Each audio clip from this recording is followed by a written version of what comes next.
안녕하세요. 오늘도 사연살롱을 찾아주셔서 감사합니다. 저는 4년 전에 이혼하고 지금은 초등학교 다니는 딸 하나 키우며 열심히 살고 있는 돌싱맘입니다. 그리고 아주 오랫동안 꿈꾸던 예쁜 카페의 사장님이기도 한데요. 규모로 따지면 그리 넓은 곳은 아니지만 저에겐 더할 나위 없는 천국이라 늘 행복하게 지내고 있어요. 손님이 많으면 많은 대로, 손님이 없으면 없는 대로 매일이 힐링 그 자체예요. 이럴 줄 알았으면 하루라도 빨리 홀로 서게 할 용기를 내보는 건데 그때는 이혼이 뭐라고 속만 태우고 있었나. 지난 날을 떠올리면 아직도 마음이 힘들어지는데요. 아무래도 이혼을 둘에서 다시 혼자가 되는 일이다 보니 더 많은 고민과 용기가 필요했던 것 같아요. 하지만 결국엔 처음 생각한 것이 정답에 가까웠는데 제 마음 한구석엔 그래도 남편이 예전에 자상하던 모습으로 돌아올 거라는 알량한 믿음이 있었나 봅니다. 그리고 이혼한 지금 지난 날들을 돌이켜보면 결혼하고 저한테 보여준 자상한 모습보다 자기 가족만 불쌍하게 생각하고 자기 가족만 챙기려고 하는 이기적인 모습이 진짜 본 모습이 아니었나 싶은데요. 저는 결혼하기 전, 아니 결혼하고 나서도 제 남편이 그런 효자인 줄은 꿈에도 몰랐거든요. 오히려 장남인데도 너무 자기 집에 신경을 쓰지 않아서 제가 뭐라고 한 적도 있었는데 저런 효자인 줄 알았으면 절대 그런 오지랖은 부리는 게 아니었는데 제가 뭔 짓을 했는지 모르겠어요. 그 인간하고 저는 연애할 때도 나름 죽이 잘 맞았고 주변 사람들한테도 진짜 둘은 천생연분인 것 같아. 둘이 진짜 너무 잘 어울려. 이런 말을 자주 들었는데요. 그래서 저는 결혼하면 무조건 재미나게 잘 살 거라고 생각했어요. 그러면서 시부모님에게도 대면하는 장남, 여자 잘 만나 살가운 아들 됐다며 칭찬받을 자신이 있었는데요. 사람 일은 마음처럼 되는 게 아니더군요. 뭐 제가 만든 건 아니지만 당신 빚 대신 갚아주는 든든한 효자 아들은 되었으니 그건 그거대로 시부모님은 좋았으려나요. 하지만 반대로 저는 그것 때문에 궁핍하고 힘든 시간을 어린 딸과 함께 보내야 했으니 제 이유는 어쩌면 정해져 있던 운명이었을지도 모르겠어요. 그것도 모르고 좋다고 남편과 연애를 하고 행복한 결혼을 꿈꿨다니 아무것도 모르고 행복하다고 생각한 과거의 제 자신이 안타깝기만 한데요. 저도 뭐 결혼하고 제가 이렇게 살 줄은 정말 몰랐죠. 아마 남편도 그건 마찬가지였을 거예요. 남편과 저는 회사 거래처에서 만나 3년 넘게 연애했는데 연애하면서 크고 작게 다투긴 했어도 정말 재미나게 연애를 했거든요.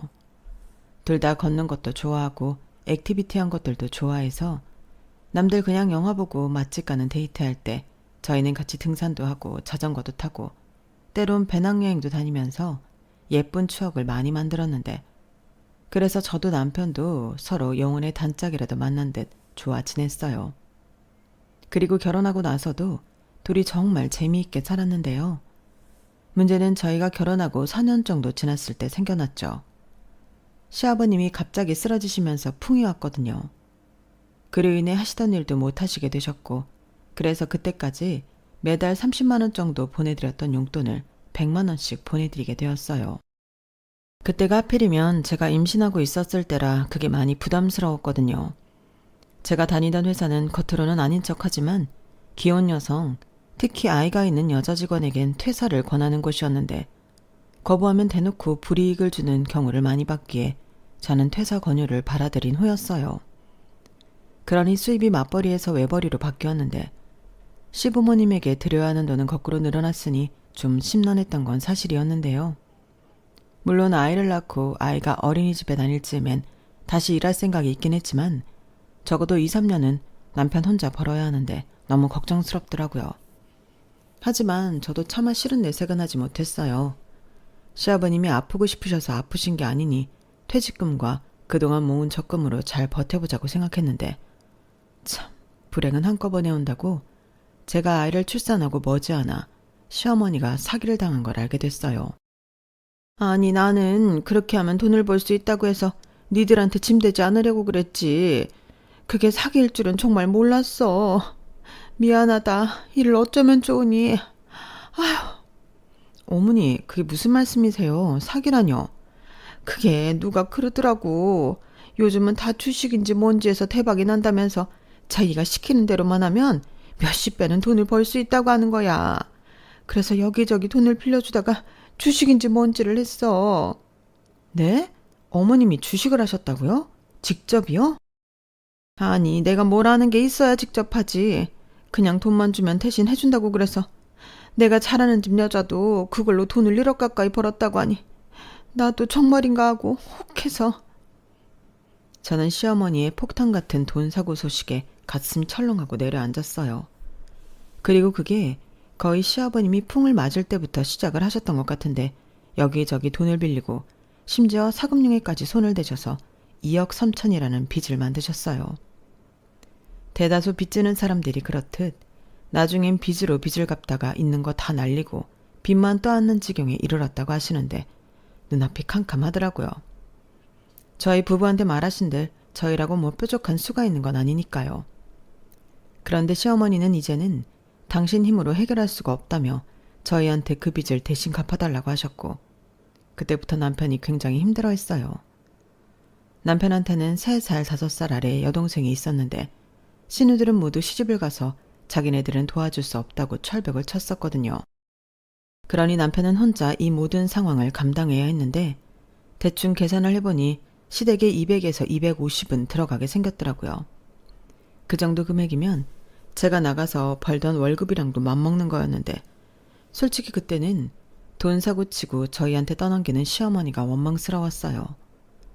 그런데 자기도 민망하셨는지 저희 눈치를 보시며 모든 게 다 자기가 무식하고 못난 탓에 생겨난 일이라며 곡기를 끊고 죽겠다고 알아 누워버리셨는데 정말 그때는 촌체적 난국이 따로 없었죠.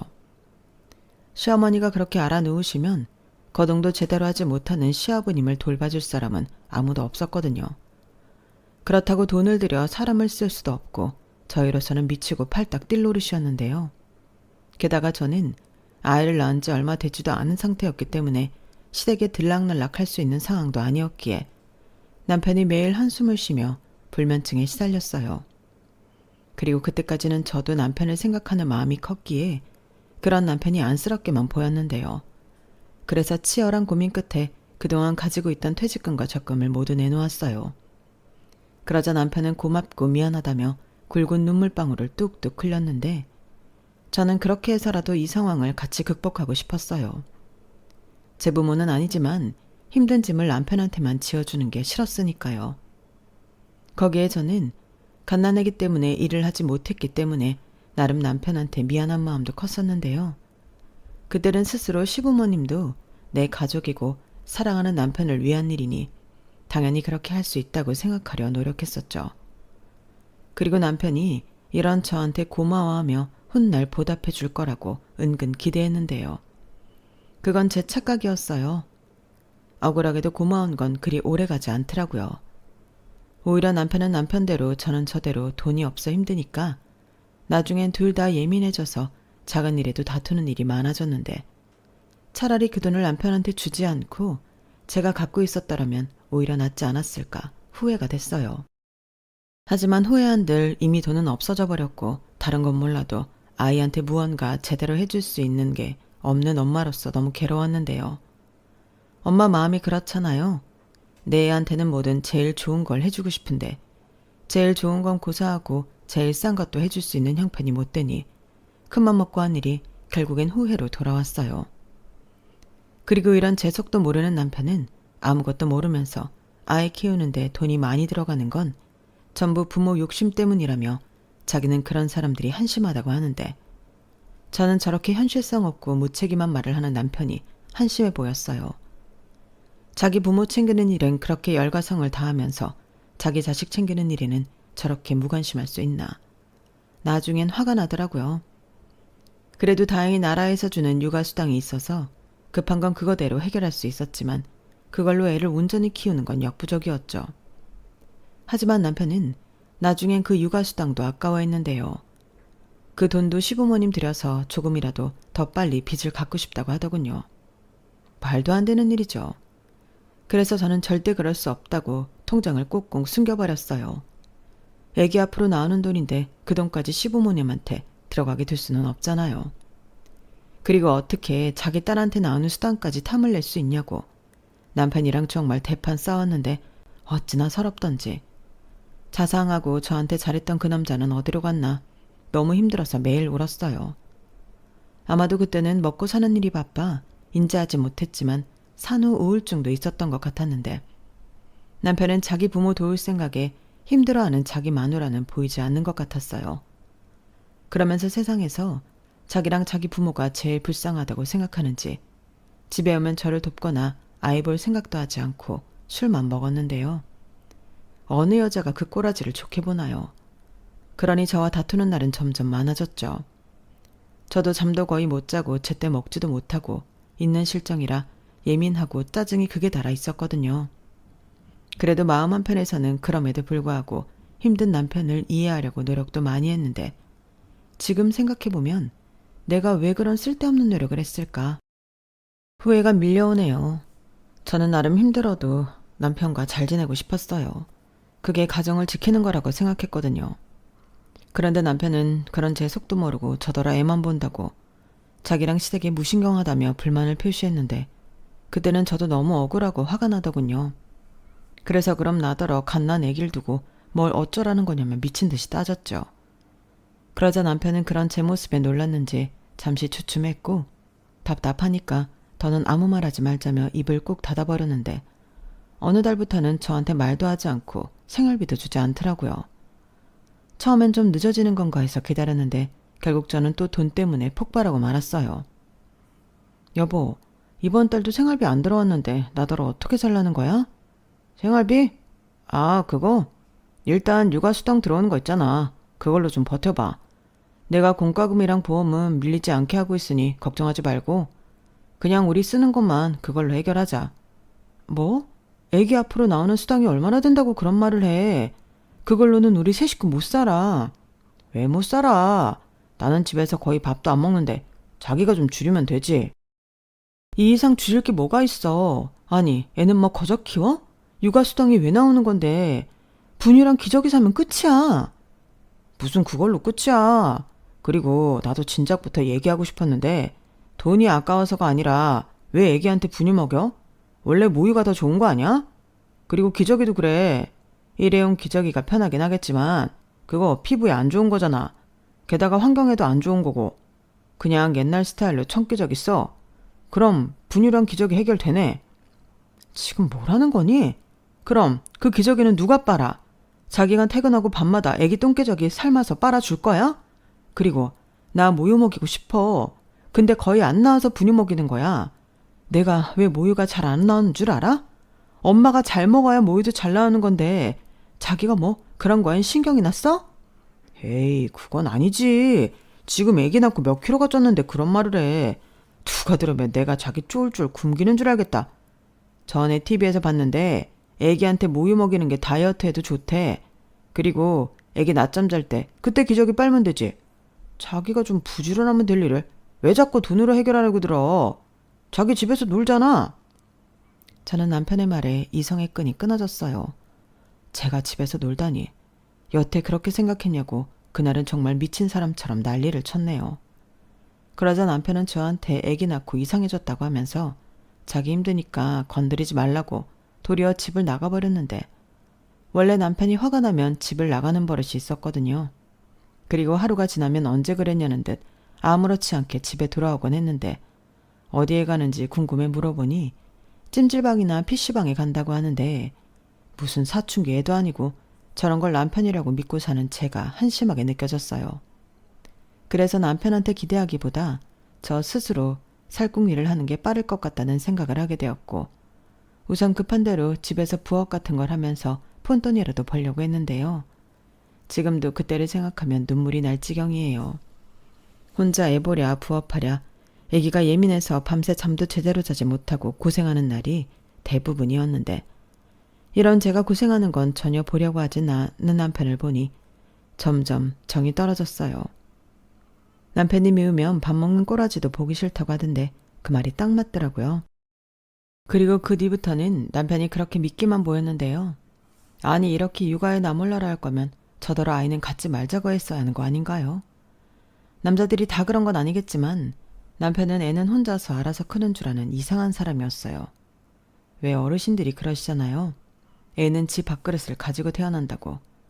정말 현실성이라고는 1도 없는 말인데 남편은 그 말을 믿는 사람이더라고요. 그러니 저와 계속 부딪힐 수밖에 없었고 저는 점점 벼랑 끝에 몰린 사람처럼 힘들어졌는데 그럴 때마다 그나마 위안이 되었던 건 인스턴트 음식이었어요. 가장 빨리 맛있게 먹을 수 있는 게 그런 것들이다 보니 그걸로 끼니와 간식을 해결하게 되었죠. 그래서 그런가 영양가는 없는데 살은 계속 쪘고 제가 살이 찌니 남편은 저를 한심하게 봤는데 거기에 한술 더 떠서 시어머니도 저를 보며 뭐라고 하셨죠. 너도 참 팔자가 편에 빠졌구나. 아니 집에서 해본다고 얼마나 퍼져 있으면 몸이 그 모양이야. 너도 눈이 있으면 네 몸뚱이 좀 봐라. 너 그러다고 굴러다니겠다? 아니 살이 그렇게 쪄서 어쩌려고 그래. 그러다 내 아들 바람나면 내 아들 잘못이라고 할 수 있니? 아휴 팔자가 좋으니 저렇게 살이 찌는 거지. 날 좀 봐라. 맨날 네 시아버지 병거나 한다고 고생만 해서 몸이 빼빼 말랐잖아. 그럼 너도 양심이 있으면 네가 시아버지 병수발이라도 들겠다고 해야 하는 거 아니냐? 너만 이렇게 팔자가 늘어지면 되겠니? 애 핑계 댈 것 없어. 나는 네 남편이랑 네 신우 키우면서 시부모 두 양반 다 모시고 살림까지 다 했어. 아유 내 팔자야. 며느리도 있는데 내가 왜 이런 고생을 하고 살아야 하니?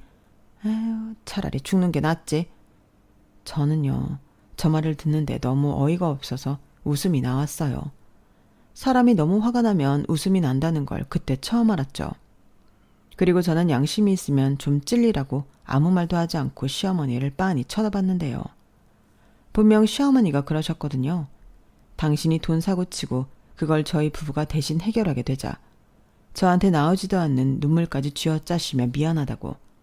자기가 다른 건 못해줘도 시아버지 병수말은 들지 않게 해주겠다고요.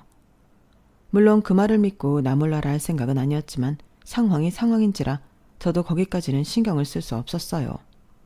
그런데 그걸 가지고 이렇게 뒤통수를 맞을 줄이야. 전혀 상상도 하지 못한 일이었는데 제가 뭐라 대들지 않고 어이없다는 눈으로 빤히 쳐다만 보고 있으니 자기도 나중엔 민망한지 헛기침만 하시고 자리를 비키셨어요. 제가 거기다 대고 당신 빚 갚을 때 하신 말 있지 않냐고 따지면 자기도 할 말이 없었겠죠. 하지만 저는 시어머니가 평소 제가 시아버님 돌보는 일을 돕지 않아 불만이라는 걸 알게 되었고 이 집안 식구들은 전부 저한테 바라기만 할 뿐 도움이 되지 않는다는 걸 알게 되어 더 뼈저리게 느껴졌는데요. 그때부터 진지하게 이혼에 대한 고민을 했어요. 하지만 직업도 없고 아직 둘도 안 된 아기가 있다 보니 제가 이혼을 결심하는 건 그렇게 쉬운 일은 아니었는데 그렇다고 저희 친정이 여유가 넘치는 것도 아니었거든요. 그렇게 어영부영 머리 터지게 고민만 하다 아이의 첫돌이 되었어요. 아이의 첫 생일인데 돈이 없으니 제대로 된 돌잔치도 못하는 상황이었죠. 그리고 남편은 그런 것도 사치라며 그냥 미역국이나 끓이고 케이크에 추 하나 꽂아서 불면 되지 않냐고 했는데요. 제가 너무 속상해 친정엄마한테 말하니 친정엄마가 무슨 그런 거지 같은 말이 다 있냐며 돌상을 집에서 차려주셨어요. 그리고 저희 친정아빠가 돈 300만 원을 주시며 필요할 때 쓰라고 하셨는데 남편 눈이 번쩍 하더군요.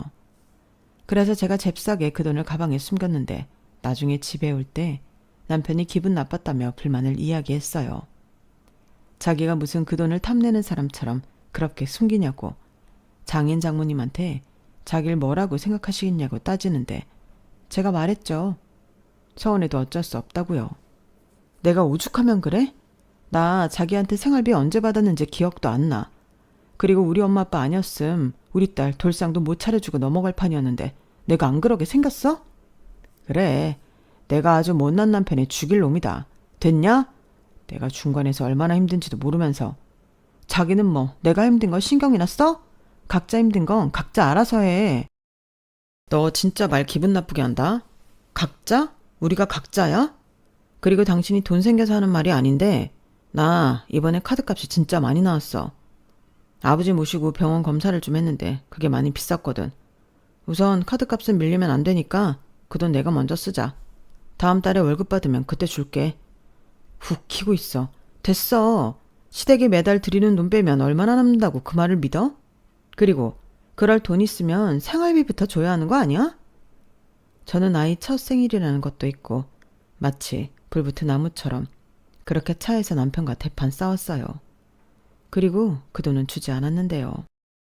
그러자 남편이 이게 무슨 가족이고 부부냐며 서운하다고 입이 대빨 나왔어요. 하지만 이미 퇴직금을 홀랑 주고 후회를 했던 저였기에 그 돈만큼은 주고 싶지 않았는데요. 그리고 이젠 더는 남편만 믿고 살 수 없기에 조금 이르긴 했지만 아이를 가정 어린이집에 맡기고 일을 하려 구직 활동을 했어요. 아이만 생각하면 그러고 싶지 않았지만 어쩔 수가 없더라고요. 그리고 제대로 직장을 잡으면 이혼할 생각도 있었는데 우선 친정에서 준 300만 원이 있으니 그것으로 근근히 버티며 적은 벌이라도 안정적인 직장을 잡으려 발로 뛰어다녔어요. 그러다 예전 일하던 회사에서 친하게 지내던 언니한테서 사무실 하나를 소개받았고 언니는 저보다 먼저 아이 때문에 퇴사를 했던 사람으로 제가 상황을 더 잘 이해하고 있어서 도움을 받기가 좋았어요. 언니는 제 상황을 듣고 마치 자기 일처럼 안타까워했는데 그 언니도 이혼을 한 터라 제 상황을 모른 척 하지 못하는 것 같더라고요. 제 입장에서는 너무 고마운 일이었죠. 그래서 구직 활동한 지 4개월 만에 직장을 다니게 되었고 저는 언니의 조언을 바탕으로 이혼을 본격적으로 준비했는데 그러면서 남편은 말은 하지 않았지만 많이 힘들어했어요. 나중에 알고 보니 자기도 맨날 마이너스에 시달리는 게 힘들어 주식과 코인 같은 곳에 눈을 돌렸던 것 같은데 거기서 좀 재미를 보다 한 방울 꿈꾸며 있는 걸 모두 거기에 걸어놓은 모양이었어요. 그러면서 지도 자존심이 있으니 저한테는 아무 말도 못하는 거였는데 저한테 이미 생활비도 주고 있지 않으니 더 말하지 못했겠죠. 그러다 제가 취직을 하고 소득이 생기니 살금살금 눈치를 보기 시작했는데 저는 그게 돈 달라는 신호인지를 뻔히 알면서도 모른 척했어요. 당연하죠. 어차피 갈라설 사이인데 제가 그런 놈한테 제 피 같은 돈을 줄 리가 없잖아요. 그러다 시댁에 돈이 입금되지 않았는지 시어머니가 방방 뛰며 전화를 거셨는데요. 처음에 대신 빚 갚게 해서 미안하다는 사람은 오간데 없고 빚쟁이 빚독촉하듯 왜 돈 이어적 입금이 안 됐냐? 혹시 까먹었냐? 까먹을 게 따로 있지. 그 돈 없으면 나랑 평균 아버지 죽는 거 모르냐? 당장 지금 돈 보내라! 하시며 저한테 화를 내셨어요. 돈은 제가 입금하는 게 아니고 남편이 하는 건데 그걸 모르시는 건지 저한테 필요 이상으로 화를 내시며 막 뭐라고 하시더라고요. 그래서 돈은 원래 제가 입금하지 않는다고 저한테 이러지 마시고 아들한테 전화하시라고 그렇게 말하고 전화를 끊어버렸는데 시어머니라는 사람도 저 모양이니 저야말로 하루라도 빨리 이혼하고 싶은 마음밖에 없었어요. 그래서 친정에도 상황을 얘기하고 저는 회사 입사 3개월쯤 변호사 찾아가 이혼 상담을 받았어요. 아무래도 상황 돌아가는 걸 보니 남편이 합의 이혼을 하지 않을 것 같았거든요. 그리고 필요한 서류를 몰래 준비하기 시작했는데 그때 시어머니 생신이 다가왔어요. 애기 돌도 못 챙긴다는 사람이 돈도 없으면서 그래도 자기 엄마 생일 외식은 해야 하지 않겠냐고 가자고 하는데 진짜 너무 꼴보기 싫은 거 있죠. 그래서 저까지 가면 돈 많이 나오니 그냥 혼자 가서 사드리라고 했는데 그럼 남들이 뭐라고 생각하겠냐고 며느리랑 손녀가 같이 가야 한다고 고집을 부렸어요. 아니 돈돈돈 거릴 때는 언제고 빤히 없는 거 아는데 남들 시선을 왜 신경 쓰는지. 저는 끝까지 싫다고 했는데요. 시어머니가 기대에 잔뜩 차서 저희 집으로 오셨어요. 같이 가는 걸로 알고 있다며 신이 나서 한껏 꾸미고 오셨더라고요. 그리고는 제 딸을 안고 오구 우리 손녀 할미 보고 싶었어요 하며 나가시는데 어찌나 황당한지 어쩔 수 없이 저도 따라 나서게 되었죠. 그리고 이 인간이 길을 쓰고 저를 데려가라고 했던 목적이 있었는데 예약은 지가 하고 돈은 저더러 내라고 했어요. 내가 말이지 카드가 다 막혔어. 이번만 자기가 내. 뭐? 설마 돈 낼 사람 없어서 나 데리고 온 거야? 아니 우리끼리 뭘 그렇게 야박하게 그러냐? 내가 없으면 자기가 낼 수도 있고 자기가 없으면 내가 낼 수도 있지. 자기가 언제 냈는데 갖고 있는 거 안 뺐으면 다행이지. 야 진짜 우리 엄마 생일에 꼭 그렇게 시비를 걸어야겠냐? 저는 남편의 말에 어이가 없었어요. 우리 딸 첫 돌 때 그렇게 저한테 시비를 걸던 사람이 저런 말을 하니 진짜 이젠 없는 정도 떨어질 판이더라고요. 그래서 이거나 먹고 떨어지라는 심정으로 대신 계산을 했는데 시어머님이 그걸 보시고는 저한테 이렇게 말씀하셨어요. 어머나, 우리 며느리가 계산한 거야? 이래서 여자도 돈을 벌어야 하는 거야. 우리 며느리 멋지다. 이젠 여자도 돈을 벌어야 하는 세상이지. 그래야 공평하고 평등하다고 할 수 있는 거 아니겠어? 나는 네가 우리 아들한테 큰 소리 치고 살아도 된다고 생각한다. 너도 똑같이 일하는데 그래야지. 집안일도 막 시키고 그래. 시어머니는 제가 계산을 하자 신이 나서 막 떠드셨어요. 그리고 자기는 요즘 시어머니 아니라며 그렇게 며느리 위하는 척을 하셨는데요. 천만의 말씀이죠. 시어머니는 제가 남편한테 심부름이라도 시키려고 하면 남자한테 그런 거 시키는 거 아니라고 하시며 난리가 나는 구시대적 사람이었어요. 그러니 그냥 척만 하시는 건데 이젠 저도 알 건 알아서 가식적인 웃음도 나오지 않았어요. 오히려 이젠 진짜 남이고 웬수라고 생각되어서 같이 있는 게 힘들기만 했는데요. 그즈음은 정말이지 생각지도 못했던 기적 같은 일이 벌어졌어요. 저희 친정아빠가 할머니 할아버지가 돌아가시면서 형제들이랑 같이 물려받은 시골 땅이 있는데 그 땅이 나라에 귀속되면서 팔리게 되었어요. 참 위치도 별로고 농사도 지을 수 있는 땅도 아니라서 형제들이 있어도 애물단지로 여겼던 땅이었는데 그 땅이 그렇게 효자 노릇을 할 줄은 꿈에도 몰랐죠. 그리고 결과적으로 사형제가 똑같이 10억씩 나눠 갖게 되었는데 친정아빠는 죽어서 물려줄 바에는 한참 돈이 필요한 시기에 그 돈을 주는 게 낫다 하시며 저와 남동생한테 3억씩 증여해 주시겠다고 하셨어요. 필요한 세금도 당신이 모두 내신다며 동생한테는 현금 3억을, 저한테는 3억 상당의 건물을 사서 주시겠다고 하셨는데 명의는 저와 친정아빠 공동으로 하자고 하시더군요. 그러면서 이런 말을 덧붙이셨어요. 어차피 돈으로 주면 그 인간들이 벌떼처럼 널 괴롭힐 게 분명하고 네 이름으로 건물 주면 당장 그거라도 팔아서 현금화하자고 할 것이니 우선은 이렇게 하자. 그래야 팔자는 소리를 못하지. 그러다 나중에 너 이혼하면 아빠가 온전히 네 앞으로 명의해 줄 거니까 그렇게 알고 네 남편한테도 그렇게 말해. 아빠가 그냥 공동명의로 한다고 했다고. 그리고 불만 있으면 장인한테 가서 따지라고 하고 너는 빠져. 알겠니? 저는 아빠의 말에 고개를 끄덕였어요. 저도 그게 100번 1000번 좋다고 생각했거든요. 하지만 그 사실을 안 남편은 입에 개거품까지 물며 난리가 났는데요. 사람이 돈 앞에서는 눈이 돌더라고요. 아니, 이게 말이 돼? 처남한테는 돈으로 주고 왜 자기한테는 건물을 줘? 그것도 공동명의? 지금 장난해? 왜 이렇게 성질을 내? 어차피 그거 우리 친정 재산인데 이렇게 주든 저렇게 주든 상관할 수는 없지. 그냥 주시는 것만으로도 감사하다고 생각해야 하는 거 아니야? 아니, 그 말도 맞는데 지금 당장 우리가 돈 때문에 힘드니까 그렇지. 안 되겠다.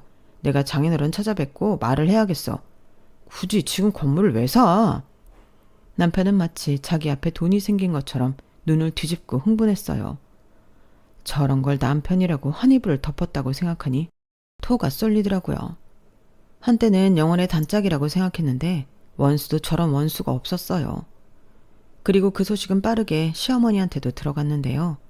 시어머니도 역정을 내시며 저더러 바보냐고 너도 현금으로 달라고 했어야 하지 않냐며 뭐라고 하셨는데요. 그래놓고 이건 저희 친정에서 저와 제 동생을 차별하는 거라고 이간질까지 하셨어요. 그래서 저도 화가 나서 왜 말을 그렇게 하냐고 쏘아붙였는데요. 이봐봐. 아니 너는 나한테는 그렇게 잘하면서 네 부모한테는 왜 그렇게 물러 터졌냐? 네 부모 너한테 돈 안 주려고 수쓰는 거야. 그러니까 네 명의도 아니고 공동명의로 한다고 하는 거지. 너는 뇌 없냐? 머릿속에 똥만 찼어? 어머니, 말씀 함부로 하지 마세요. 저희 아빠가 오죽하면 그러세요. 저희 아빠도 이미 어머니랑 어머니 아들이 이렇게 돈덩거릴 줄 알고 그러신 거예요. 안 그러면 그 돈이랑 그쵸. 그 돈 홀랑 어머니 빚 갚는 데 쓰자고 하실 거잖아요. 제 말 틀려요? 그야 내가 남이야? 내가 빚을 해결해야 나도 살고 니들도 살지. 우리 다 같이 잘 먹고 잘 살자고 하는 말을 왜 그렇게 꼬아서 듣냐? 네가 그러고도 내 며느리야? 그 며느리 이젠 그만하고 싶네요. 저 이혼할 거예요. 이미 준비도 다 끝났고 이젠 어머니 며느리 없으니까 그런 줄 아세요. 뭐야? 야! 야! 저는 시어머니가 아무리 저를 불러도 전화를 끊어버렸어요. 그리고 자기 엄마한테 이혼 소식을 들었는지 남편이 난리를 쳤는데요. 눈앞에 돈이 아른거리니 제가 혼자 살 생각으로 이혼 소리 한다며 자기는 죽어도 절대 이혼 못 해준다고 하더군요. 뭐 그럴 거라고 이미 예상은 했어요. 그래서 저는 그러거나 말거나 소송할 거라며 이미 내가 이혼할 수 있는 사연은 차고 넘친다고. 남편 노릇 아빠 노릇 한 거 뭐 있냐고 따지니 지도 그 정도는 머리가 돌아가는 듯 아무 소리를 못했는데요. 그러면서 부부가 살다 보면 이런 일도 있고 저런 일도 있는 거지. 어떻게 자기는 이혼하자는 말을 해? 내가 일부러 그랬어? 우리 좋았잖아. 내가 앞으로 자기랑 우리 딸 행복하게 해줄게. 솔직히 손바닥도 마주쳐야 소리가 나는데 나만 잘못이 있나? 부부 문제는 결국 부부 공동의 책임이야. 공동의 책임? 내가 왜? 자기가 언제 나 신경이나 써봤어? 나 임신 중에 당신 집 일 터지고 제대로 먹지도 못하고 몸조리도 못했어. 지금도 날씨 나쁘면 여기저기 얼마나 시리고 아픈 줄 알아? 거기에 자기는 AGF로 나눈 수당까지 달라고 했지? 당신이 그런 쓰레기야. 당신은 당신이 벌어서 당신 집 구하는 데만 정신 없었잖아. 그래놓고 이제 와서 나한테 뭐라도 생기는 것 같으니까 이혼 못하겠다고 하는 거 아니야? 설마 내가 그러겠어. 그냥 제일 큰 문제가 그거였고 그걸 해결해야 우리도 사니까 그랬지. 나도 뭐 중간에서 힘들었어. 나라고 마음이 편했겠냐? 근데 어떡해. 늙고 병든 부모를 버려. 당신이면 그럴 수 있어? 나는 당신이 어떻게 생각할지 모르지만 장인 장모님이 그런 상황이라고 하면 똑같이 했어. 아, 그러셔? 그렇게 마음 넓은데 왜 우리 아빠한테까지 찾아가서 돈 타령을 했을까? 그야 우리가 지금 사정이 너무 안 좋으니까 그랬지. 말은 바로 해. 우리가 아니라 니네 집 사정이 안 좋은 거야. 니네 집 사정 안 좋은 얘기를 내 부모한테 한 거라고. 남편 놈은 자기 집을 니네 집이라고 했다며 아주 정색을 하고 난리를 쳤어요.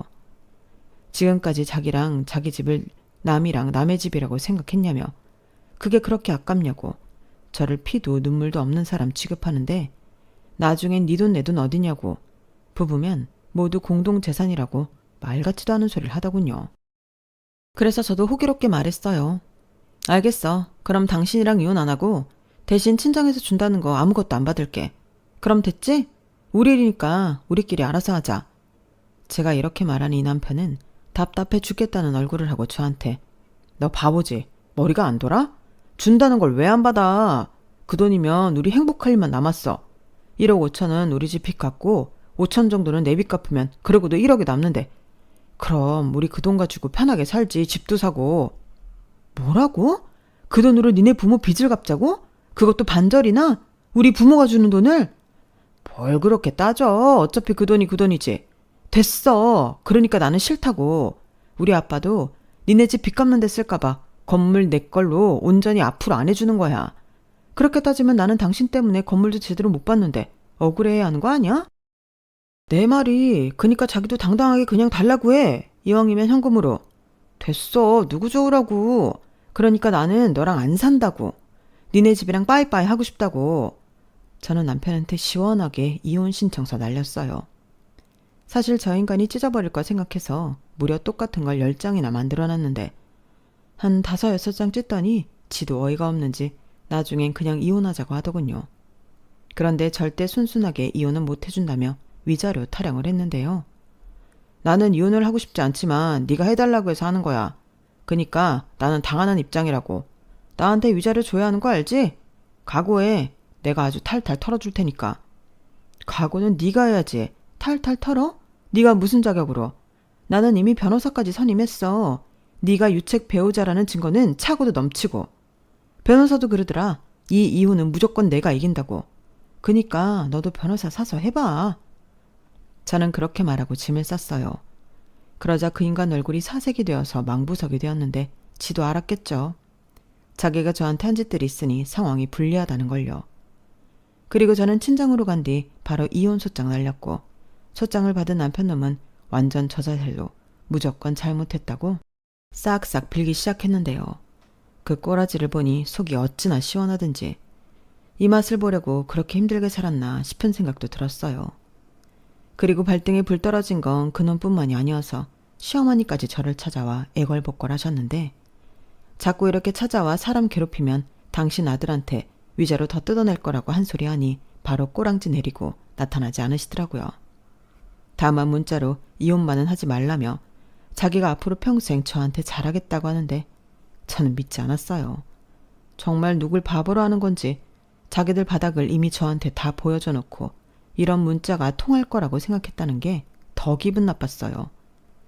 그리고 빨리 끝날 줄 알았던 이혼 소송은 생각보다 엄청 길었는데요. 아이도 어리고 남편놈이 지저분하게 시간을 질질 끄니 1년을 훌쩍 넘기게 됐어요.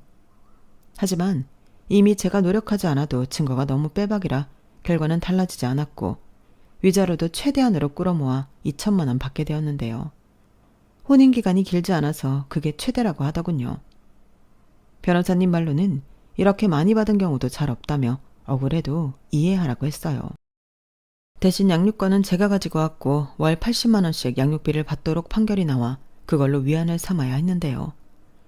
그렇게 저는 지옥에서 해방될 수 있었고 친정 부모님은 회사 다니는 것도 좋지만 지금이라도 하고 싶은 일 있으면 공부를 해보라고 하셨는데요. 그때 번쩍하고 생각이 나더라고요. 왜 젊었을 때는 여러 가지 꿈을 꾸잖아요. 활동적인 걸 좋아하는 저였지만 저 역시 여자라 예쁘게 잘 차려진 카페를 보면 그게 참 좋았는데 그때 처음으로 카페 사장이 되고 싶다는 생각을 했어요. 제 취향껏 꾸민 예쁜 카페에서 일도 하고 저만의 시간도 갖는 그런 상상을 하니 그것만으로도 너무 행복하더라고요. 그래서 저는 바로 퇴사를 하지 않고 일과 공부를 병행했는데요. 사실 저희 아빠가 땅을 판 뒤로 여유가 생겨서 회사를 그만둬도 생활비를 지원해 주겠다고 하셨지만 저는 제 자신이 나태해질까봐 그러고 싶지 않았어요. 그리고 일하는 틈틈이 카페 창업할 생각을 하며 찾아보고 공부하는 것도 너무 쏠쏠한 재미였는데 그렇게 바리스타 자격증 따고 여러 인테리어 사진과 공부를 하니 매일매일이 너무 꿈만 같은 거 있죠. 그렇게 저는 조금씩 하지만 분명하게 제 미래를 설계해 나갔어요. 가게는 저희 아빠가 이젠 온전히 제 앞으로 해주신 건물 1층에 내기로 했는데 생각보다 너무 예쁜 공간이 나와서 깜짝 놀랐죠. 딸애도 와 여기 진짜 예뻐. 여기 이제 엄마 거야. 라고 하는데 눈물이 났어요. 아니 이런 날이 저한테 올 거라는 걸 누가 알았겠냐고요. 그리고 이젠 저한테 일어난 모든 일들이 하나하나 다 감사하게 느껴졌는데 이렇게 고마운 마음으로 살다 보니 제가 사는 세상은 온통 고마움으로 가득 차더군요. 예전에 그 인간하고 살 때는 온 세상이 다 차갑고 냉정한 지옥처럼 보였는데 이렇듯 사람 마음이 제일 중요하다는 걸 그때 깨달았어요. 그리고 앞으로 어떤 어려움이 있어도 마음만은 늘 다잡고 살자고 다짐했는데요. 저는 친정 부모님과 같은 건물에서 옆집 이웃으로 살게 되었죠. 그리고 아쉽지만 퇴사를 하고 본격적으로 카페 창업을 시작했는데 앞에서 말했지만 매일매일이 행복 그 자체였어요. 천국이 있다면 여기라고 생각할 정도로 너무 행복했죠. 그러다 아이가 초등학교에 입학했고 다른 집처럼 아빠가 없어서 애가 혹여 주눅이라도 들어 걱정이 많았어요. 근데 누굴 닮은 건지 씩씩해도 이렇게 씩씩할 수가 없었어요. 발표도 잘하고 친구들이랑도 잘 지내 담임선생님이 너무 예뻐해 주시더라고요. 사실 이혼하고 카페 차린다고 별로 신경을 못 써준 것 같은데 저희 딸은 제가 한 노력보다 훨씬 더 잘 커졌어요. 그 점에는 친정 부모님의 도움도 컸는데요. 저희 딸이 하는 짓이 예쁘다고 저희 엄마가 얼마나 물고 빨고 예뻐했는지 모릅니다. 지금도 너무 그래서 제가 다 질투가 날 정도예요. 아니 엄마 딸이냐고요. 심지어 어디 여행이라도 가게 되면 자긴 저희 딸 없이는 못 간다며 데리고 가신 적도 여러 번인데 이래서 내리사랑이라고 하는가 봅니다. 사실 저나 대동생은 이렇게까지 무한정 사랑을 받아본 적이 없거든요. 물론 경제적으로 여유가 찾아온 점도 큰 역할을 하는 거겠지만 이러니 저는 정말 편하게 싱글 라이프를 즐길 수 있었어요. 카페 쉬는 날이면 가까운 데라도 나가서 걷고 뛰고 바람도 쏘이고 오는데 한 번은 너무 행복해서 눈물이 나오더라고요. 아, 나는 원래 이런 걸 좋아하는 사람이었지? 하며 제 자신에게 미안해졌는데 앞으로는 제 자신도 잘 돌보며 제가 좋아하는 걸 마음껏 하며 살아갈 생각입니다. 남편과 딸애는 한 달에 2번 격주로 만나요. 양육비라도 꼬박꼬박 들어오지 않으면 그걸로 애 얼굴도 안 보여주고 싶은데 그 인간이 시간이 이렇게 많이 지났음에도 어떤 희망을 놓지 않았는지 다른 건 몰라도 양육비는 칼처럼 넣더라고요. 생활비도 안 주던 놈이 양육비라고 매달 보내는 거 보면 이걸 좋아해야 할지 싫어해야 할지 아마도 인간은 저랑 어떻게 다시 잘해볼 수 있다고도 생각하는 것 같아요. 말도 안 되는 일이죠. 제가 자기랑 이혼하려고 얼마나 많은 시간과 돈을 썼는데요.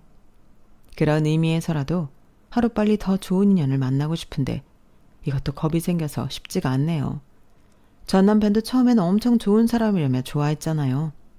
그러니 이젠 좋은 사람을 봐도 겁이 났는데 아마도 저는 꽤 오랫동안 누굴 못 만나지 싶어요. 어쩌겠어요. 그놈한테 당한 상처가 저를 그렇게 만든걸요. 그리고 시어머니는 결국 그 빚을 남편이 해결해주지 못해서 그 연세에 도망을 다니게 되셨는데요. 저한테 마지막으로 자기는 신경 쓰지 말고 남편이랑 재결합해서 잘 살라고 문자를 보내셨어요. 남편 역시도 이젠 시댁빚 안 갚고 이젠 우리 가정만 돌보며 살겠다고 저한테 기회를 달라고 하는데 제가 돌았냐고 했습니다. 계속 뻘소리하며 양육비고 뭐고 안 받고 애도 안 보여준다고 으름장을 넣으니 그 말이 쏙 들어갔어요. 지는애도 제가 잘 먹고 잘 사는 게 부러웠겠죠. 그리고 저는 쪘던 살도 다 빠지고 오히려 결혼 전보다 몸매가 더 좋아졌는데 좋은 거 먹고 많이 움직이니 저절로 몸이 예뻐지더라고요. 그러니 이젠 남편이 저한테 홀랑 다시 반해서 딴 마음을 품는지 꽂히며 선물이며 다시 자기를 받아달라고 하는데요. 저는 그런 거 오면 전부 다 미련 없이 돌려보냅니다. 그리고 자꾸 그럼 선봐서 결혼하겠다고 하니 아니라며 안 그러겠다고 하는데 저 인간도 왜 저렇게 사는지 모르겠어요.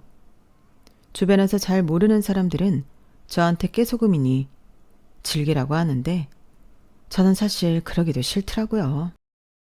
그냥 각자 소식 전하지 않고 알아서 살았으면 좋겠는데 제가 이상한 걸까요? 저는 그만큼 이젠 그 인간에 대한 어떤 마음도 사라지고 없는데 그 인간도 어서 빨리 저와 같은 마음이 되었으면 좋겠습니다. 아마 그 인간도 그 빚 다 갚아야 그런 마음이 들지 않을까 싶어요. 제 이혼 성공담은 여기까지예요. 지난날의 제 상황을 떠올리면 결혼 한번 잘못해서 너무 큰 고통과 상처를 받았는데 이제라도 행복하게 다시 제 인생을 살 수 있어서 다행이다 못해 친정 부모님한테도 저희 딸 아이한테도 감사한 마음뿐입니다. 이 감사한 마음 보답하는 마음으로 더 열심히 살아가려고요. 그리고 이렇게 글을 쓰고 있는 지금도 다시 찾은 행복에 너무 행복하기만 한데요. 이런 저의 행복의 기운이 제 사연을 듣고 계신 모든 분들에게 전달이 될 수 있었으면 좋겠습니다. 그럼 늘 행복하시고요. 건강하세요. 오늘도 내일도 모레도 행복하시길 진심으로 소원하겠습니다. 안녕히 계세요. 여러분, 사연 댓글에 응원과 현명한 조언 부탁드려요. 좋아요와 구독은 저에게 큰 힘이 됩니다. 오늘도 좋은 일 가득하세요.